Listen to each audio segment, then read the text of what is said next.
সকালবেলা ঘুম থেকে উঠেই দেখছি আজকে বেশ সুন্দর রোদ উঠেছে। ওই দূরে চেরি ব্লসম গাছটাতে বেশ ভালোই ফুল ফুটেছে।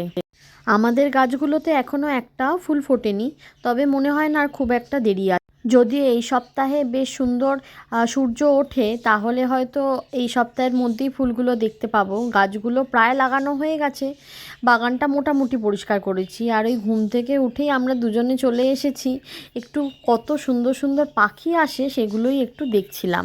এই দুটো গাছে আমরা বার্ড নেস্ট লাগিয়েছি, পেখমের বাবাই লাগিয়েছে। ভেবেছিলাম এটা ভিডিও করব, কিন্তু সেই সময় আমি পেখমকে নিয়ে ব্যস্ত ছিলাম, ওর বাবা তাড়াতাড়ি লাগিয়ে দিয়েছে।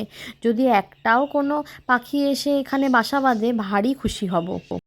এটা ম্যাগনোলিয়া গাছ, দেখুন ফুলগুলো ফোটার জন্য পুরো রেডি। গাছ ভর্তি কুঁড়ি এসেছে, শুধু ফুল ফোটার অপেক্ষায়। এছাড়া যে আরও কিছু চারা গাছ লাগিয়েছিলাম সেগুলোও মোটামুটি তৈরি হয়ে গেছে, তবে ফুল ফুটলে খুব সুন্দর লাগবে। এখানে দেখি ভীষণ পায়রা। এই পায়রাগুলো এখন এসেছে আমাদের বাগানে। এই ঘাসের বীজ ছড়ানো হয়েছিল সেগুলোই টুকটুক করে খেয়ে যাচ্ছে, কি ভালো লাগে।